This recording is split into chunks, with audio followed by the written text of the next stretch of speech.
and welcome to Maui. I'm here for Vocal's Not a Conference, which is essentially a workshop portfolio building event that 60 photographers from all around the world are coming here to Maui, shoot some portfolio, take some pictures, and have a nice time. And I've been thinking a question that's come up a few times on the internet machine, and it is if styled shoots are cheating for your wedding photography portfolio.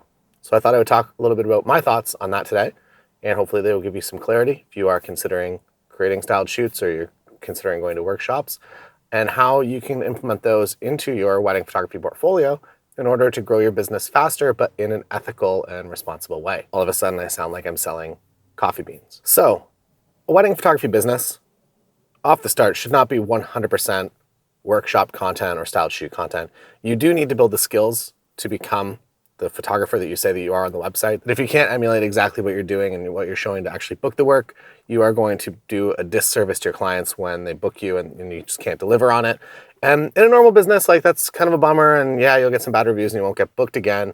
But in the case of wedding photography, it is a once in a lifetime event. So I think it is a much worse thing to go into that knowing that maybe you don't have the skills required to do the job. Now, what styled shoots and workshops can do for you is they can actually give you real life experience with your camera in those situations. They might be some situations that you naturally wouldn't find yourself in the first couple of years of your business. But I do believe that it is important to show what you want to sell in your portfolio. And I would say that one of the biggest turning points in my career was actually doing a workshop where the first half was all business and then the second half of the day was all shooting. My friend set up a workshop in Toronto and I got to shoot with people that were actually comfortable in front of the camera. So I think that that's something that I didn't get to experience a whole lot in the early stages of my career. When I showed up to a parking lot, my couples are usually as uncomfortable as I was, and it was very difficult to get the images that I wanted out of them.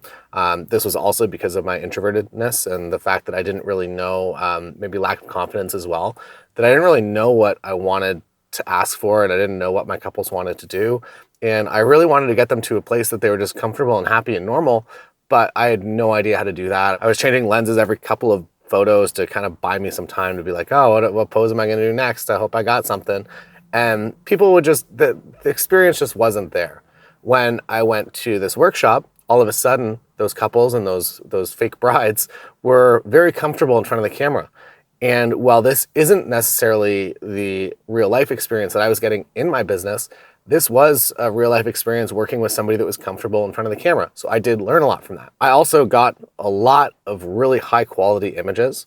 Looking back on them now, I processed them very incorrectly. So always save your raw files for your portfolio in a Dropbox folder somewhere, because you're going to change your style a little bit and you're going to want to go back and you're going to want to touch those up. Also, Lightroom gets better and better and better. So importing photos that you take today, 10 years from now, those files are going to look better. And if you're already a few years into this and you took some photos maybe on a lesser quality camera a couple of years ago, all of a sudden, Lightroom now, you're going to have a better job with AI noise reduction and the masking and the portrait detection and everything. You can make better images now with older files than you could when those older files were first taken. So I took a lot of photos that I could not have found myself in the situation of organically in my business. And if you are someone that wants to grow organically and you think that there's value in that for you, by all means, go out and do that.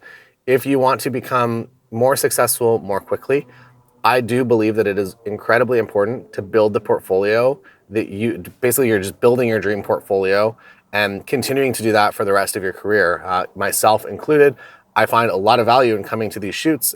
We're now kind of in the admin side, setting them all up. I was in Iceland last week with my friend Cole. Before that, we did a mini, not a conference, with Focal in Las Vegas at WPPI. And before that, Nashville at Imaging USA. And before that, last September, we did one in Banff, which was amazing. And I personally find not only a lot of value in creating these shoots and running the business side of it, not for profit. All the Focal ones are basically reinvest all the profits. We take a bit of a loss on all of them, and we basically reinvest all the profits to make the event itself better, because the event is not the business. The business is the website, the AI generated website. Maybe let's talk about that for a second. If you need a business website for your wedding photography, head on over to bookvocal.com/Taylor, and we have a pretty amazing AI system. And the AI system is basically just you upload like 10 of your images. You do some verticals for your mobile website and then some horizontals and hero images for your other website and a photo of you. And then just builds you an entire website based on AI prompts. So it'll give you at least a 3/4 starting point of a bio. It'll actually prompt it and it'll write a thing about you. And if you want to go next level into it, there's AI blogging assistant as well. So basically you just like answer a couple of prompts about the wedding day and it'll just build you a website. So if you do want to get that website and you got the images and you want to build an amazing website in just under a minute, if you got the images ready to go, you can legitimately do that.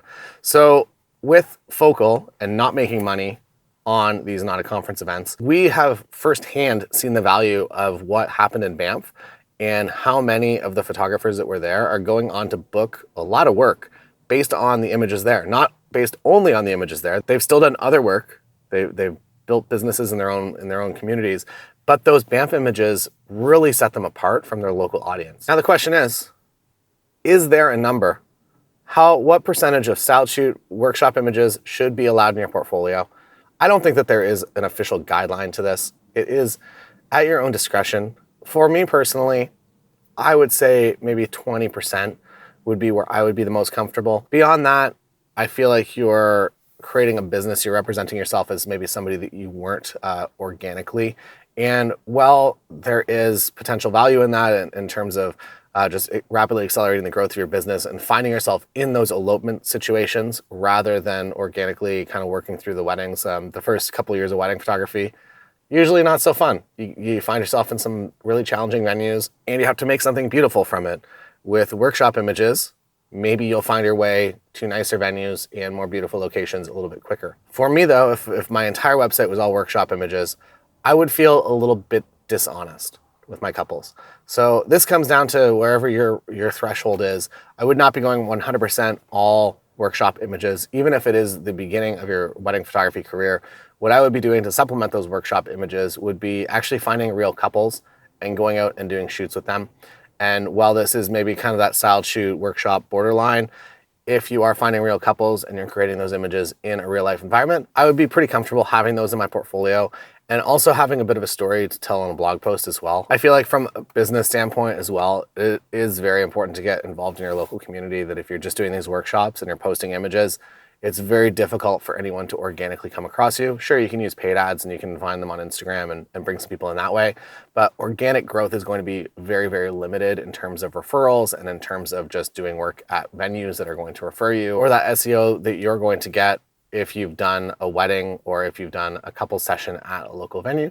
That's kind of the workaround for SEO. I think that if you can go there and you can do a venue shoot with a couple, not on a wedding day, you kind of at least begin to build that SEO for that venue. And if you do it in a smart way and you kind of showcase what the venue is and you talk to potential couples getting married there rather than just making a blog post for the couple, if you use it as an educational experience for couples, you're going to find that blog post, once it starts to find its way organically in front of people, and not only that, in terms of becoming a preferred vendor at a venue, if you are the one kind of showing off the venue and telling people about it, and they go in to the venue and they're sitting with the salesperson or maybe one of the managers and they're talking about like, oh yeah, we saw you on this person's photography blog, that is going to be a pretty quick way for you to end up as a preferred vendor. If you can show them the stats that thousands of people a month are coming through to your website for that specific page, you're absolutely going to fast track yourself to becoming a preferred vendor at that venue. And what that means is that you have some sort of safety in the future. You know that some weddings are going to always be coming in and your business will never be on autopilot, but you do have that certainty of a couple of weddings a year coming in based on you being on that list. And that is a very nice place for your wedding photography business to be. Let me know in the comments what you think about adding styled shoots and workshops to your portfolio. And today is kind of day -1 of Maui Not a Conference. People are on airplanes today. People will be arriving tomorrow for kind of a day 0 Maui. Then we're doing we're doing the conference at Not a Conference, where we do a little bit of a classroom thing and a few shoots at the end of the day for the sunset session. And then 2 days of portfolio building, where you basically go out with a half-day workshop with everybody. And while Maui is happening now, and it is a bit unreasonable for you to probably get here in less than 12 hours, what you can do is, if you're interested, there are 2 fancy speakers on the screen here. They are both teaching. They're both the confirmed speakers so far at Not a Conference in Banff, which is happening in September, the end of September in Banff. So if you're interested in coming out to the mountains, and we did this last year, so we have the process a little bit more dialed to get on buses. It's half tourism because you get to go to the nice places, you get to see all the stuff, but then it's also half workshop portfolio building. So you get to create your own portfolio in these spots. Again, don't use it as 100% of your portfolio, but If it's at 20%, you are going to differentiate yourself from other photographers in your local area. Thanks for watching. Thanks for listening.